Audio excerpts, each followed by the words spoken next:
Hello, welcome to Coffee Talk. I'm Kelley Knitz And I'm Ann of the Kelley Knitz Team.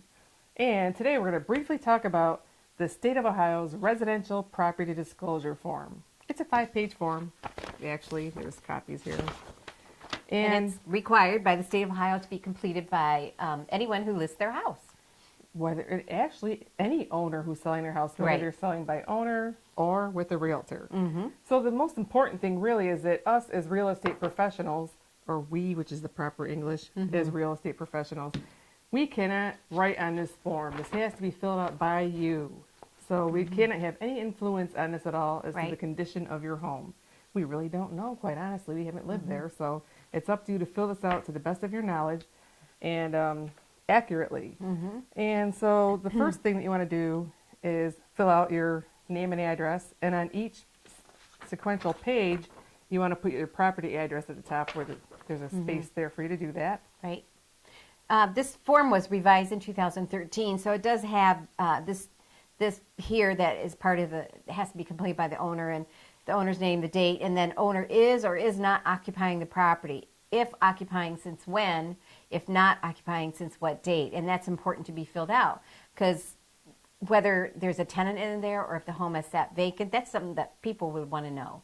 And this form, the buyer should have possession of this form before they write an offer. And if they don't, then they can technically get out of the offer because of that. So it's about 5 pages. It's probably the longest part of the listing period is for somebody to go through this process and check whatever applies and write any notes that apply. I would be very thorough with it and disclose everything so that it takes the risk off your back as a seller. Right. It really is for your protection as a seller, for you to disclose anything that you know of.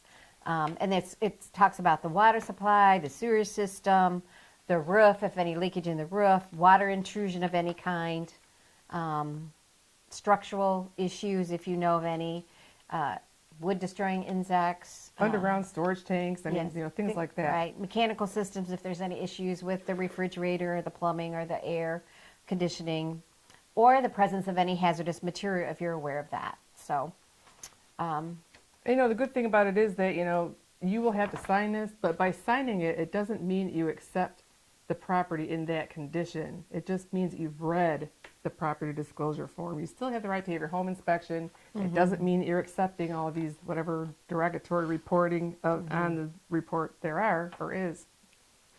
Sorry. Right. That's okay. So, if there's something negative on a report, it doesn't mean that you have to accept the house that way. By signing this just means that you've read it and you have knowledge of it. So you can tell that whatever this issue is to your home inspector so they can look into it further to see if it's as big of a problem or not a problem anymore or whatever the opinion of the inspector is. But we wanted to bring it to your attention because it's an important part of the documents that you'll be signing when you write an offer on a home to purchase. Right. So that's all we have to say about the Residential Property Disclosure Form. Thanks for joining us for Coffee Talk.